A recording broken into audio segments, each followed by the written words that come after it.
वालेकुम, welcome back to A to Z e commerce. आज का ये लेक्चर इतना इम्पोर्टेंट इसलिए है कि आज हम ये जानेंगे कि कौन से बिजनेस मॉडल के अंदर कितना बजट इन्वॉल्व होता है और कौन सा एक नए सेलर के लिए बेहतर ऑप्शन है कि वो कहाँ से स्टार्ट करे। क्योंकि ये क्वेरी हमारे पास सबसे ज़्यादा होती है कि भाई हमें तो ई कॉमर्स के बारे में कुछ भी नहीं पता, तो हमें स्टार्ट कहाँ से लेना है। तो आज की ये वीडियो उन्हीं लोगों के लिए है। तो स्टार्ट करते हैं।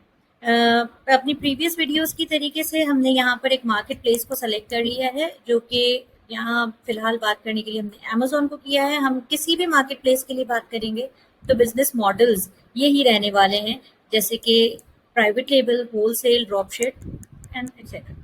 तो सबसे पहले बात करते हैं हम प्राइवेट लेबल के ऊपर। प्राइवेट लेबल क्या चीज़ है?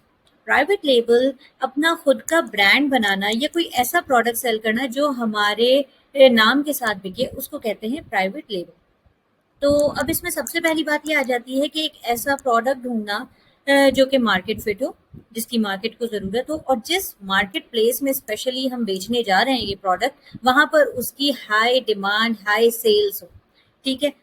अब ऐसा प्रोडक्ट ढूंढ लेने के बाद हमें उसमें कुछ ना कुछ अपने हिसाब से मॉडिफिकेशन करनी होगी, कुछ चेंजेस करनी होगी, अपनी ब्रांडिंग करनी होगी, उसकी पैकेजिंग करनी होगी।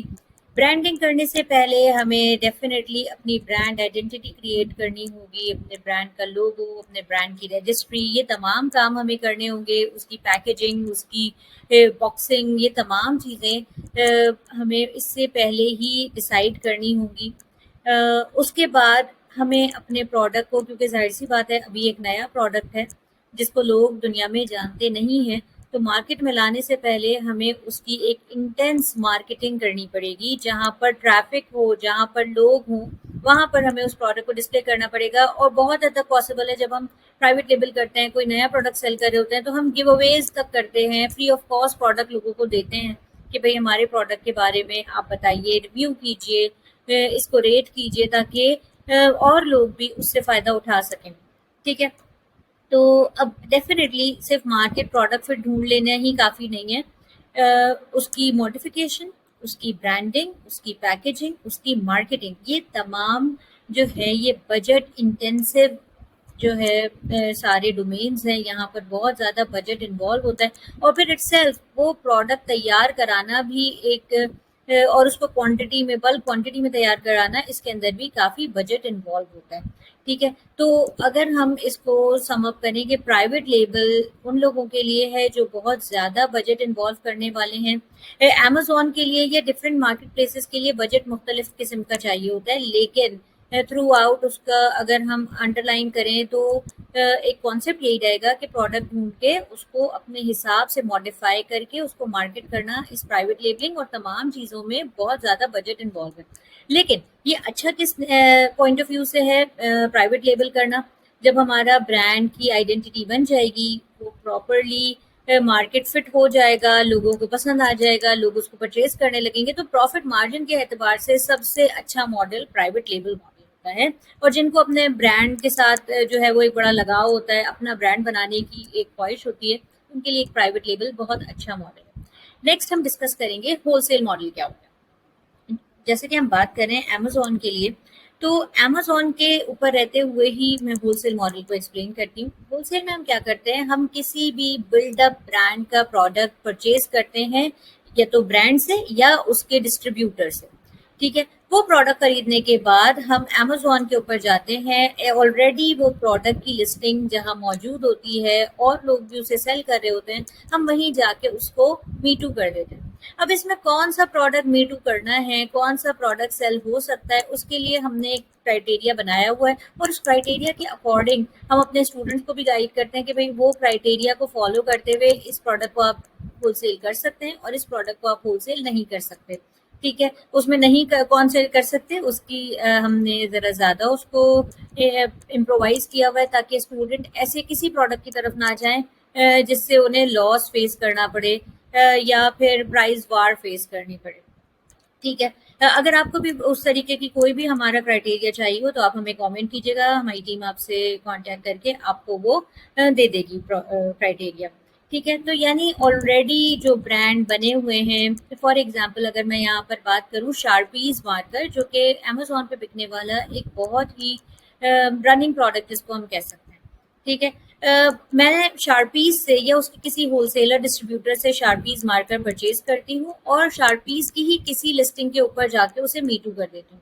अब ना यहाँ मुझे प्रोडक्ट बनाने के लिए इन्वेस्टमेंट चाहिए, ना मुझे यहाँ पे प्रोडक्ट को मॉडिफाई करना है, या ना ही पैकेजिंग ब्रांडिंग करनी है, ना ही कोई मार्केटिंग करनी है। वो तो शार्पीज ऑलरेडी एक बिल्डअप ब्रांड है और अपनी मार्केटिंग खुद ही कर रहा है।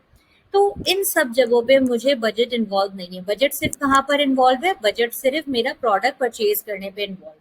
ठीक है, वो मैं परचेज करूंगी, अमेजोन के ऊपर चेक करूंगी मेरा प्रोडक्ट वायबल है, सेल हो सकता है, मीट हो सकता है इस लिस्टिंग के साथ, फिर परचेज करेंगे और फिर उसको सेल कर देंगे। तो यहाँ पर budget as compared to private label काफ़ी कम रिक्वायर्ड होता है।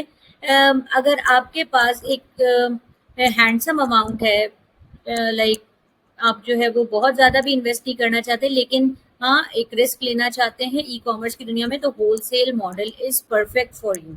ठीक है, नेक्स्ट मॉडल को देखते हैं which is drop shipping. Drop shipping के मॉडल में क्या होता है, हम किसी मैन्युफैक्चरर या डिस्ट्रीब्यूटर के बिहाफ पे ऑर्डर्स लेते हैं और जैसे ही ऑर्डर आता है, पेमेंट आ जाती है, उसको हम फुलफिल करवा देते हैं मैन्युफैक्चरर या डिस्ट्रीब्यूटर के पास से, और प्रोडक्ट डायरेक्टली कंज्यूमर के पास जाता है। प्रोडक्ट हमारे पास नहीं आता, थ्रू आउट द प्रोसेस इसमें प्रोडक्ट हमारे पास नहीं आएगा। ठीक है, वो प्रोडक्ट डायरेक्टली कंज्यूमर के पास चला जाएगा और इसके बीच में जो कमीशन होगा वो जो ड्रॉप शिपर है वो उसको अर्न करेगा। यहाँ पर प्रॉफिट मार्जिन डेफिनेटली बहुत कम होता है, क्योंकि हम सिर्फ कमीशन के ऊपर काम कर रहे हैं और हम डेफिनेटली ऐड भी चला रहे होंगे अपने उस मैन्युफैक्चरर प्रोडक्ट को सेल करने के लिए। तो प्रॉफिट के एतबार से ड्रॉप शिपिंग मॉडल काफ़ी लो प्रॉफिट यील्डिंग है, लेकिन अच्छी बात ये है कि सबसे लो कॉस्ट है। या ना यहाँ पे आपने प्रोडक्ट खरीदना है, ना तैयार करना है, ना मार्केट करना है, आपको जस्ट एड रन करके एक डिस्ट्रीब्यूटर का प्रोडक्ट सेल करना है। ठीक है, और कमीशन लेना है। यहाँ पे सबसे कम रिस्क इन्वॉल्व है बिजनेस खराब होने का। और अगर हम प्राइवेट लेवल की बात करें तो वहाँ पर रिस्क ज़्यादा है, लेकिन प्रॉफिट भी ज़्यादा है। ठीक है, वो लोग जो कि बिल्कुल ज़ीरो इन्वेस्टमेंट से काम शुरू करना चाहते हैं, तो उनके लिए मैं एक बात बिल्कुल क्लियर कर दूँ, ज़ीरो इन्वेस्टमेंट कुछ भी नहीं होता। ठीक है, there must be some investment, चाहे वो एड रन करने की ही क्यों ना हो, चाहे वो प्लेटफॉर्म कॉस्ट ही क्यों ना हो। ज़ीरो इन्वेस्टमेंट कुछ भी नहीं है। सही, लोग आते हैं हमारे पास और कहते हैं भाई हमें हमें कोई बजट नहीं लगाना, बस हमें काम शुरू करना है। तो एटलीस्ट एड स्पेंड का बजट या प्लेटफॉर्म कॉस्ट इतना स्पेंड हर सेलर को करना पड़ता है, और ड्रॉप शिपिंग मॉडल से कम इन्वेस्टमेंट वाला कोई भी मॉडल ई कॉमर्स के ऊपर एग्जिस्ट नहीं करता जहां आप बिल्कुल ज़ीरो से अपना बिजनेस कर सकें। ठीक है जी, तो ये तमाम मॉडल्स थे जिनको हमने यहाँ पर डिस्कस किया। अगले लेक्चर्स में हम डिस्कस करेंगे इंशाल्लाह कि अमेज़न के ऊपर वो कौन से तरीके हैं जिससे न्यू सेलर अपना स्टार्ट कर सकता है, क्योंकि अमेज़न एक बहुत बड़ी और बहुत ज़्यादा दुनिया में फैली हुई मार्केट है। वहाँ पर सेल करना हर ई कॉमर्स सेलर का एक ड्रीम होता है। तो अमेज़न के ऊपर वो कौन से तरीके हैं जिनसे हम बिजनेस कर सकते हैं और उसको वायबल बना सकते हैं, इसको हम नेक्स्ट वीडियो में डिस्कस करेंगे। तो stay tune to A to Z e commerce. Till then, अल्लाह हाफिज़।